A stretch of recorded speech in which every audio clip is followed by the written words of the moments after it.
industry. You're gonna take on the world someday. You got blood on your face, a big disgrace, waving your banner all over the place. Across the country, schools are finding ways to track and monitor students inside and outside the classroom. The techniques range from chips embedded in school ID cards to GPS systems installed in computers tracking students' every move to actual surveillance cameras. And it's happening in Texas. These are the IDs students are required to carry that have tracking trips built right into them, so teachers know where their students are at all times. Well, schools say the measures will help make kids safer, but is it just going too far? The FBI never looked at the Democratic National Committee's hacked computer servers and yet still accuses Russia of being behind the attack. That's according to an article published online by BuzzFeed News. The DNC's Deputy Communications Director, Eric Walker, reportedly told the online publication that while they met with representatives from the FBI on a number of occasions, the intelligence agency never requested access to the computer servers, the very centerpiece of the investigation. Amazing that the CIA takes years to figure out who runs the website Pirate Bay but discovered Russia in just a week, don't you think? Television never captures sound, but even mute, you get the idea. Phone cameras in apartment blocks all over the port city of Izmir captured the immediate aftermath from a variety of perspectives. It was a car bomb outside a courthouse, with many casualties and a great deal of panic as bystanders fled the scene. In the shootout that followed, 2 suspects were killed. This is a 2-minute vote.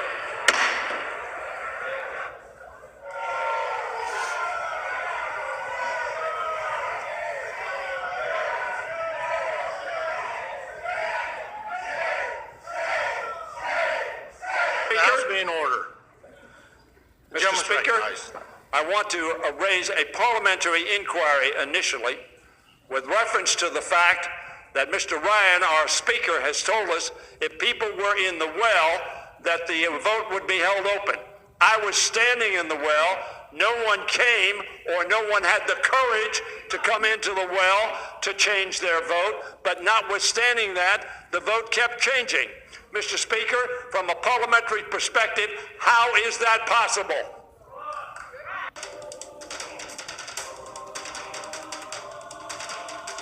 Inquiry is, how can the vote change when no one comes to the well to change their vote?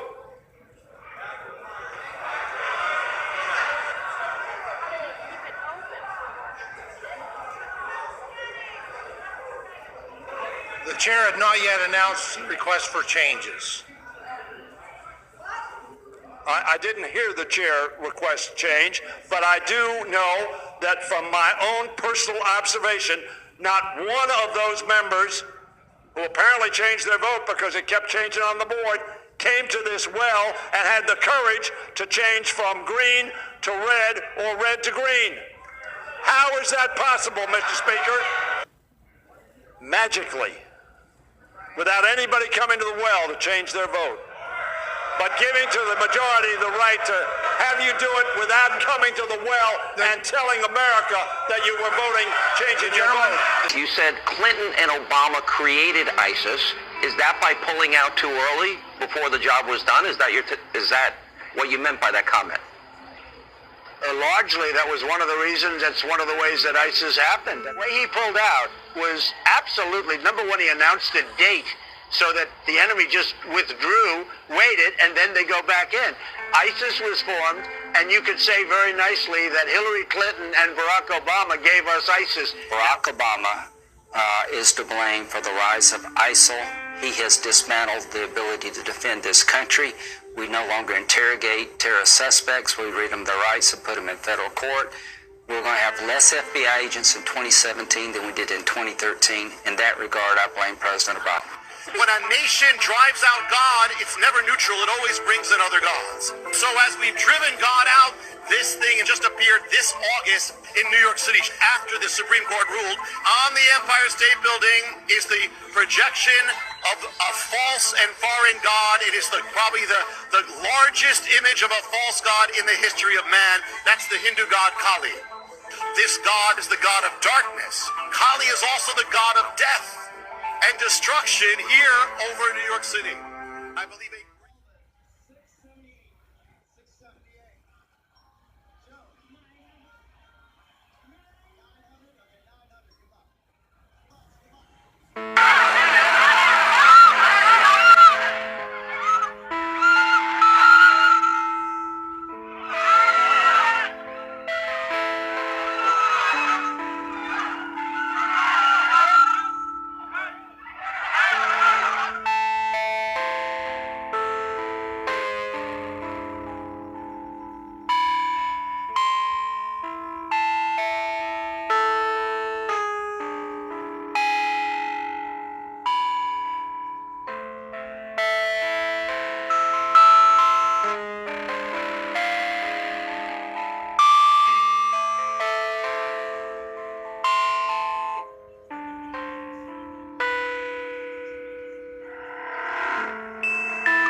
I just heard that.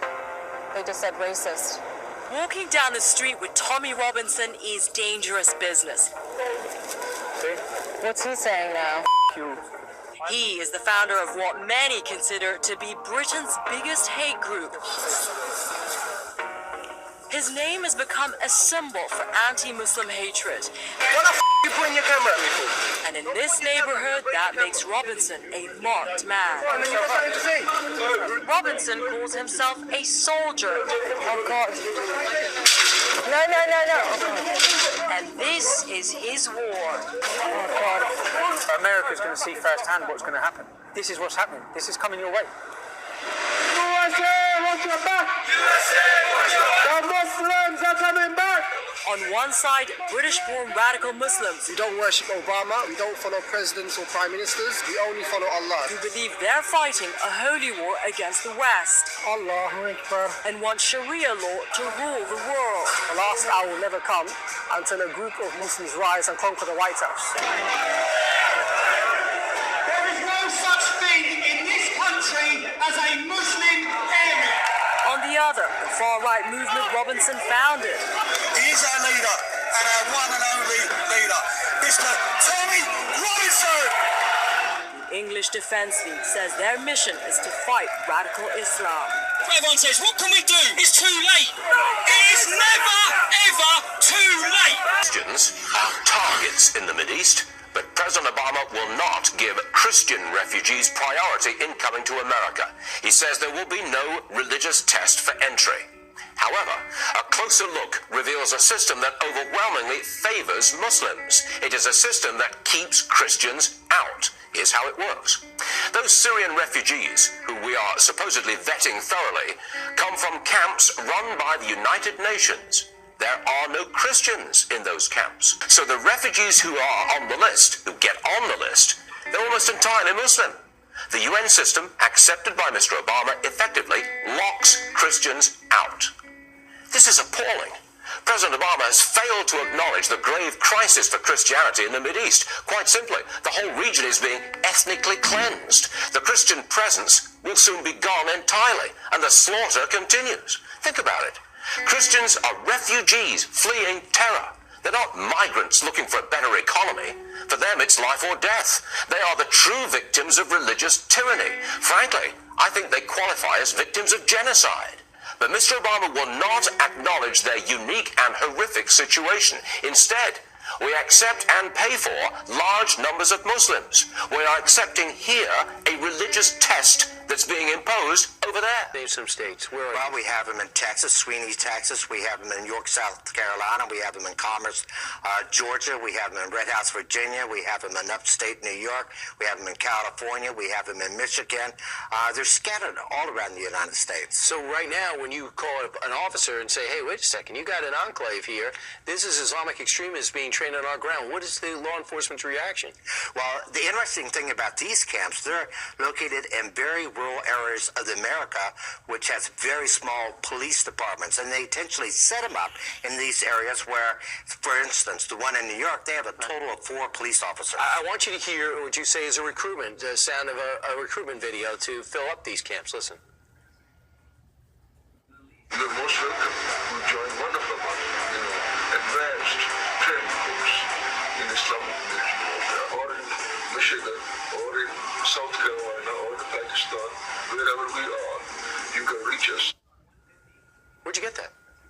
Well, actually, it took about 4 years to actually locate that video. We knew it existed, and we had someone inside of a law enforcement department out of Colorado who snuck us the tape, and finally we were able to make it public. FBI's reaction?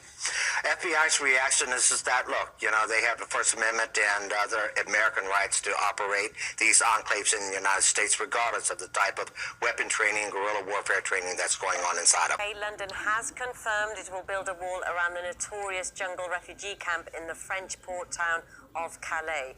Construction of the concrete structure, which will be 1 kilometre long and 4 metres tall, is due to start this month. Its cost is estimated at over €2 million, and it's due to be completed by the end of this year. RT's Polly Boko reports. Well, the UK's immigration minister said it would be a big new wall for Calais built by the British government in order to safeguard the drivers going down the motorway past the jungle camp and on towards the ferry terminal where they board those ferries that are headed towards the UK. There are people still getting through. Take off every morning, all my spread buddies and me. Turning on your blue skies, gray the sun you'll never see. And if you have a problem with the mess we made, I'll tell you now I don't give a shit as long as I get paid. Yes, I'm a chemtrail cowboy, proud of what I do. Well, I don't care about the environment, and I don't give a fuck about you.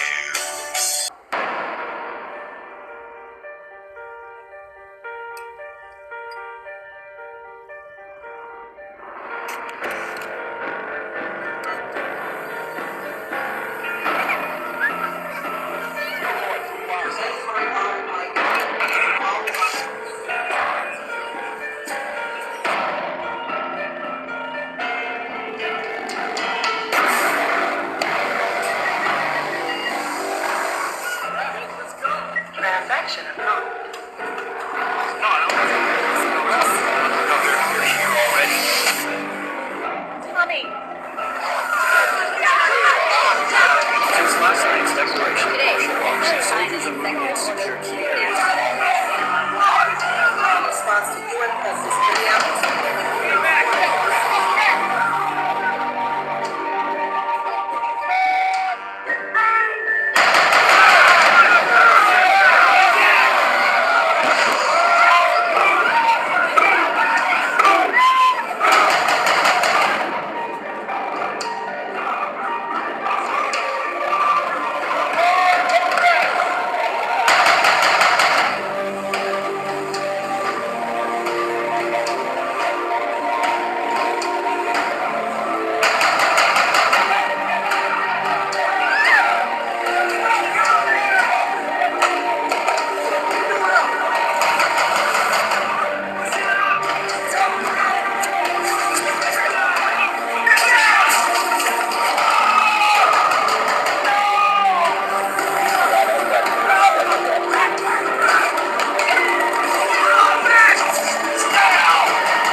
Last night I dreamt about how things were. Not this yet!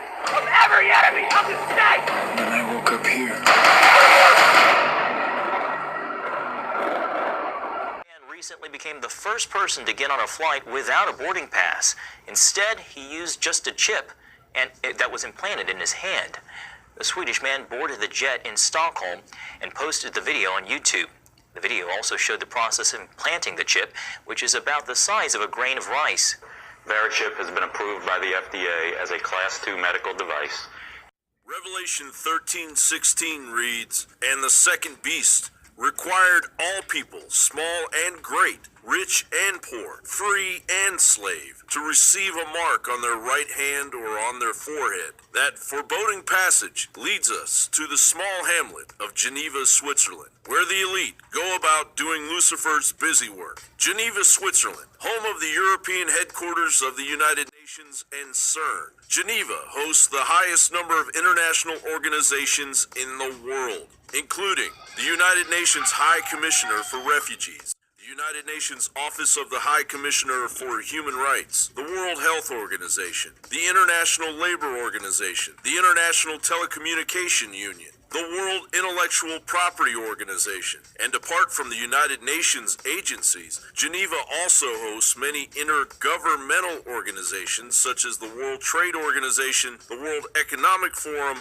the International Organization for Migration, and the International Committee of the Red Cross. It is here in Geneva, Switzerland, where all of your personal data will be stored as you and your loved ones are chipped like animals, tracking your every movement, only to hit you with carbon taxation 24/7 under the incoming Agenda 2030 that is creeping its way into your community. RFID has gained a strange and rapid popularity over the past decade. And now people are openly chipping themselves and posting videos online about their experiences. Other implantable devices are also being popularized by the mainstream media, now more so than ever. Why have these device implants become so popular? We've seen sources pushing this message for some time now. BuzzFeed, a YouTube channel that knowingly pushes New World Order propaganda, just featured a segment of a man who used an RFID implant to pay for all of his bills. Is it a fakery, or is there really something about this chip? The RFID chip is exceptionally dangerous, and there is a reason why. It hardwires you to the World Wide Web, the Matrix. RFID chips and other implants can interact with your body and collect data, and upload this data to the WWW that was birthed at CERN in 1989. The fact is that programmed microchips are so advanced in 2016, they can collect massive quantities of information on just about every aspect of your body, including tracking disease progression, tracking blood glucose levels, tracking hormones, etc. Early on, RFID implants were marketed to high-risk populations, such as the elderly, people with dementia, people with diabetes or epilepsy. This was done under a patent called VeriChip, which caused a firestorm of speculation that it could be an early test run for the Mark of the Beast. And just how is the United Nations going to go about chipping 325 million red-blooded Americans? Well, in concert with the United Nations establishing a foothold in our local police forces, thanks to the United Nations and the Department of Justice's collusion of the Strong Cities Network, the CDC will begin arresting the unvaccinated and inevitably forcing these chips on the masses. John Rappaport writes, the CDC's imminent implementation of its new rules for controlling communicable diseases. I've covered these rules extensively. Here I'll sum them up. Rappaport continues, Americans traveling between states can be stopped, detained, and even quarantined if they seem to have indications of an illness that could impact public health. If this sounds vague, it is. The CDC has even coined a new absurd category, pre-communicable illness. It means that with few or no symptoms, but merely the probability of having contacted someone who had or could have had an illness, a traveler in America can be picked up and held against his will. The CDC asserts it has police powers to do this. 10,000 people have already been chipped, and the number is growing. The elites have already chipped millions of people while they have slept, when they were put under, during surgical procedures and received medical device implants. Did you know that medical technology companies began to secretly implant chips into devices like hip implants, total knee replacements, titanium rods, medical mesh, pacemakers and defibrillators, prosthetics, and even breast implants now contain small microchips inside of them? There are millions of people on Earth who walk around with these implants. The conspiracy to place microchips into people began back in the first decade of this century. The problem is that everybody was focused on VeriChip. What they didn't realize is that chipping began before VeriChip was mass marketed, roughly around the years 2007 through 2008, the year of Obama's election.